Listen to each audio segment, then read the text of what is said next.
Day 2 में आ गए हैं। डे 2 का बस हम लोग का टारगेट क्या है, 72 में 72 लाना, जो कि हमारे सक्सेस को श्योर करता है 100%। इसमें नंबर कहीं भी कटना नहीं चाहिए। तो क्वेश्चन नंबर 6 का ए पार्ट में आते हैं। क्या दिया हुआ है, पिछले वर्ष की तुलना में चावल की खपत में प्रतिशत वृद्धि किस वर्ष में सबसे अधिकतम थी। चावल की खपत, तो ये खपत जो है निकालने के लिए दिया हुआ है। उत्पादन में निर्यात को माइनस कर देंगे तो खपत निकल जाएगा। ये उत्पादन है और ये निर्यात है, इसमें इसको माइनस करके खपत निकल जाएगा। यहाँ इस क्वेश्चन में गलती से प्रति व्यक्ति खपत निकाल दिए हैं, तो इसको करेक्ट कर लीजिएगा। इसका भी 2008 ही आंसर आया था और उस तरह से निकालने से, जैसे 186.5 माइनस 144 इसमें माइनस करके इस तरह से खपत निकालेंगे। तो इसको लास्ट में देख लेंगे इसको कैसे करना है। बाकी ये गलती भी हो गया है थोड़ा, इसको इग्नोर करेंगे। नेक्स्ट क्वेश्चन की तरफ आते हैं। क्वेश्चन नंबर बी, वर्ष 2008 में देश ए की जनसंख्या मिलियन में क्या है। जनसंख्या निकालने के लिए यहाँ फॉर्मूला दिया हुआ है, प्रति व्यक्ति खपत इक्वल खपत डिवाइडेड बाय जनसंख्या। तो जनसंख्या निकालने के लिए खपत बटे प्रति व्यक्ति खपत, ये निकाल लेंगे। प्रति व्यक्ति खपत, इस फार्मूला का यूज़ करके जनसंख्या निकल जाएगा। तो 2008 में देश की जनसंख्या कितना मिले, 2008 में पहले देख लेंगे क्या क्या दिया हुआ है। 2008 में खपत प्रति व्यक्ति 38.7 kg दिया हुआ है और 2008 में खपत है, उत्पादन माइनस निर्यात कर देंगे 108 मिलियन में आ जाएगा मिलियन। तो प्रति व्यक्ति खपत के लिए खपत डिवाइडेड बाय जनसंख्या करेंगे और 280 मिलियन इसका आंसर आ जाएगा। ठीक है, नेक्स्ट क्वेश्चन नंबर गो, दी गई अवधि में निर्यात का खपत से अनुपात किस वर्ष में अधिकतम था। ये टोटल अवधि दिया गया है, ये निर्यात और ये खपत कैसे निकालना है, वही पहले वाला उत्पादन माइनस निर्यात से आपको खपत निकल जाएगा। 2006 में निर्यात ये है, 2007 में निर्यात ये है, 8 में ये है और ये उत्पादन इतना है। अब इसको सिंपली 144 डिवाइडेड बाय 42.5 ऐसे कैलकुलेटर से कैलकुलेट करेंगे। फिर ये इसमें 144 डिवाइडेड बाय 38 कैलकुलेटर से कैलकुलेट करेंगे, इतना आएगा 130 डिवाइडेड बाय 108। तो डायरेक्ट आप करते रहेंगे। इसमें अनुपात जो है डिवाइड करने से निकल जाता है। अनुपात मतलब यही होता है, 3:2 है तो इसको 3/2 लिख सकते हैं। तो इसको जो डिवाइड करके आएगा वही अनुपात होता है, कहने का मतलब यही है। और अनुपात दिख रहे हैं इसमें 3.38 सबसे अधिकतम है, तो 2006 में अधिकतम है जो कि इतना है। उत्तर लिखते हैं कैसे। नेक्स्ट क्वेश्चन नंबर गो, दिए गए वर्षों में किस वर्ष में देश ए की जनसंख्या सबसे अधिक थी। देश ए की जनसंख्या किस वर्ष सबसे अधिक थी। जनसंख्या आप वैसे ही निकाल लेंगे, खपत बटे प्रति व्यक्ति खपत। तो डायरेक्ट आप खपत लिखेंगे, खपत निकाल लेंगे। ये जो ऊपर में क्वेश्चन निकला है ना खपत, इसी का यूज़ कर लेंगे और क्वेश्चन में लिख देंगे उपरोक्त उत्तर का सहारा लेते हुए ज्ञात खपत, क्योंकि फिर से खपत निकालना उसका कोई मतलब नहीं है। आप पहले वाले क्वेश्चन में सेम खपत आपको निकालना था, तो फिर से दोबारा निकालने की ज़रूरत नहीं है और इसमें कहीं भी मार्क्स नहीं कटते। तो आप खपत ले लीजिए और यहाँ क्वेश्चन से प्रति व्यक्ति खपत दिया हुआ है क्वेश्चन में, उसको डिवाइड कर दीजिए, जनसंख्या निकल जाएगा। और सबसे ज़्यादा जनसंख्या किसका है, 2010 में है 3.02। ओके, इतना है। अगर पूछेगा तो ये ऐसे लिख भी दे तो कोई दिक्कत नहीं होता। 7 नंबर में आता है। 7 नंबर में क्या है, 5 अलग अलग कंपनियाँ, सैमसंग, LG, एप्पल, HP और डेल।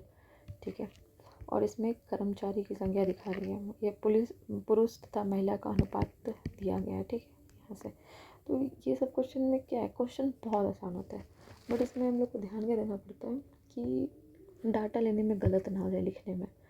इसमें बहुत ज़्यादा कॉन्सेंट्रेट होने की ज़रूरत पड़ती है कि कब क्या माइनर डाटा से खेल के क्वेश्चन बना देगा ना, वो आपको देखना पड़ता है।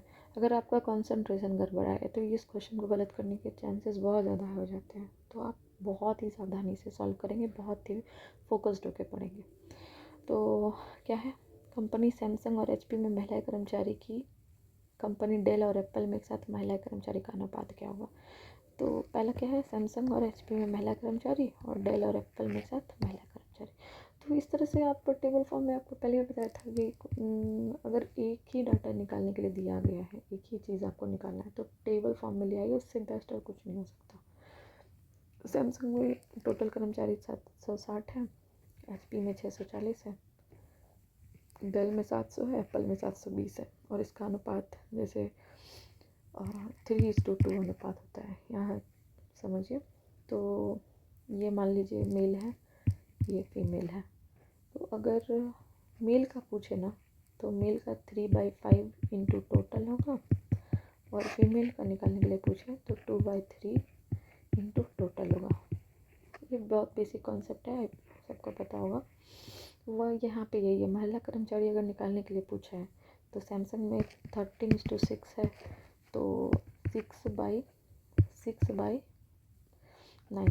13 + 6 19 हो जाएगा। उसी तरह से हर का एचपी का भी ले लेंगे, सारा ये निकल जाएगा डेटा। और जो क्वेश्चन में दिया गया है अनुपात निकाल के कर देंगे, इसका आंसर 37:45 आंसर आ जाएगा। नेक्स्ट क्वेश्चन में आते हैं। नेक्स्ट क्वेश्चन क्या है, कंपनी सैमसंग और एचपी से मिलाकर पुरुष की संख्या कंपनी एप्पल के कुल कर्मचारी का कितना प्रतिशत है।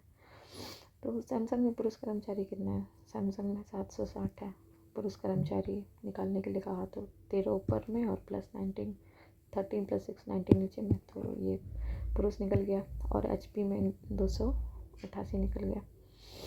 और एप्पल में कुल कर्मचारी 720 है। तो अभिष्ट प्रतिशत में कल भी ये बताया गया था कि नीचे कौन रहेगा वो आपको देखना पड़ेगा, नीचे में क्या आएगा।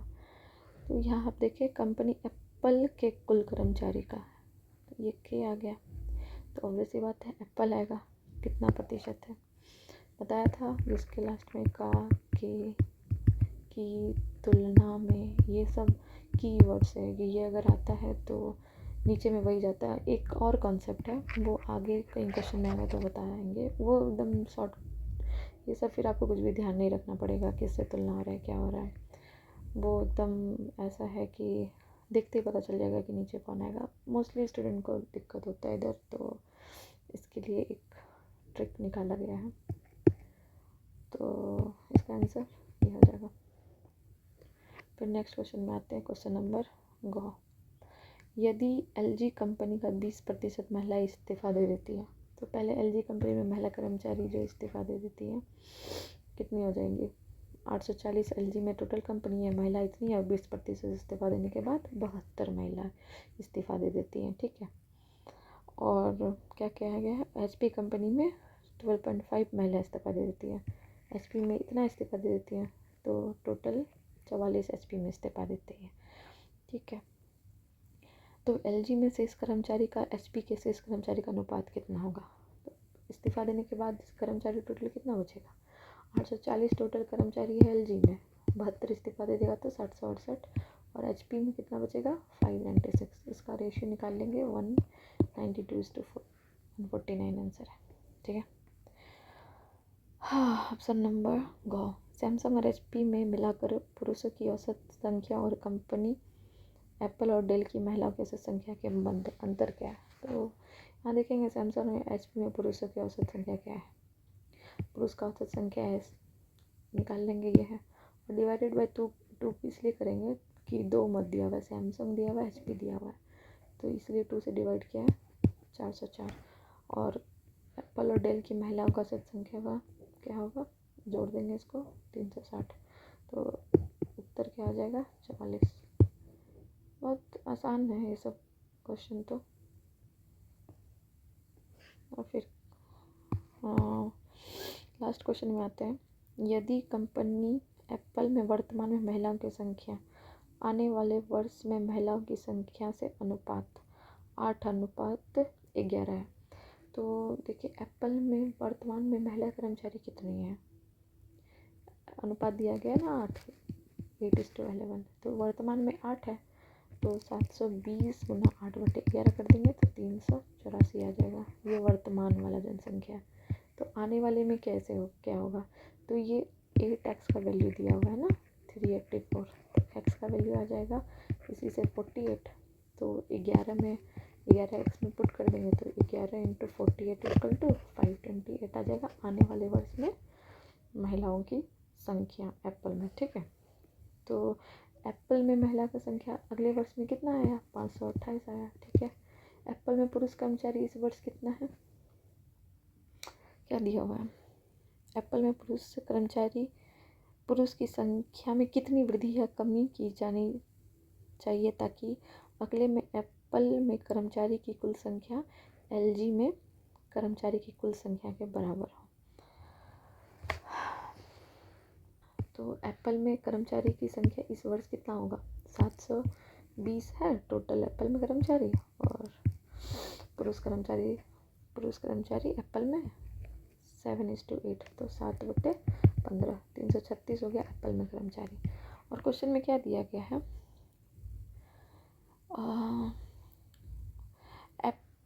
एप्पल में पुरुषों की संख्या में कितनी वृद्धि या कमी होनी चाहिए ताकि अगले में एप्पल के कर्मचारी की कुल संख्या एलजी में कर्मचारी की वर्तमान संख्या के बराबर हो। तो एलजी में कितना है कुल संख्या कर्मचारी का, 840 है। तो प्रश्न में दिया गया है एलजी की वर्तमान कुल कर्मचारी की संख्या एप्पल के अगले वर्ष के कुल कर्मचारी की संख्या के बराबर होगी। तो इस हिसाब से एलजी में दिया हुआ है 840, एलजी में देखिए 840 है टोटल कर्मचारी की संख्या, इसमें भी 840 है। तो एप्पल में अगले वर्ष का कर्मचारी 840 हो जाएगा। तो पुरुष कर्मचारी कितना होना चाहिए, 840 में आप 840 में माइनस कर देंगे महिला कर्मचारी, तो महिला कर्मचारी कितना निकला था, 840 में 528 माइनस करने के बाद 582 आएगा। तो क्वेश्चन में पूछा गया है कि कितना वृद्धि करना चाहिए। तो पहले कर्मचारी कितना था एप्पल में, एपी में पुरुष कर्मचारी 336 था, और इस वर्ष हो जाएगा और अगले वर्ष हो जाएगा 582। तो कितना वृद्धि करना पड़ा, 582 माइनस 336, 246। ये उत्तर सही नहीं आ रहा है वैसे, तो नंबर डी। ओके, कोई बात नहीं, इस क्वेश्चन को एक बार फिर से देखेंगे। ये क्वेश्चन थोड़ा लग रहा है कि कुछ गलती हुआ है इसमें। एप्पल में पुरुष कर्मचारी इस वर्ष कितना होगा, एप्पल में 720 बट्टे में एप्पल में 7/15, ठीक है, 336 है। एलजी की एप्पल की कर्मचारी, ठीक है, एप्पल के अगले वर्ष कर्मचारी एलजी के कर्मचारी के बराबर है 840, पुरुष कर्मचारी 840 में माइनस कर दो 336, पुरुष कर्मचारी माइनस कर दिया जाए, ठीक है।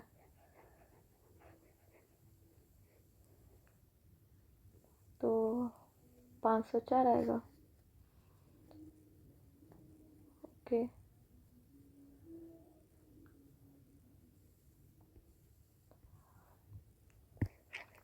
कोई बात नहीं, एक बार इस क्वेश्चन को फिर से ट्राई करेंगे अगले वीडियो में। क्वेश्चन नंबर डी 7 का लास्ट वाला और 6 का कौन सा क्वेश्चन था, ए, ये दोनों अगले वीडियो में देख लेंगे, ठीक है। आप लोग भी ट्राई कीजिएगा एक बार बनाने के लिए, क्या दिक्कत है इस क्वेश्चन में।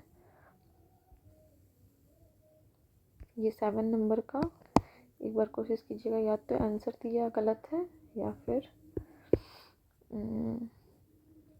ये आंसर है, जो भी है एक बार देख लीजिएगा। आज के लिए इतना ही, धन्यवाद।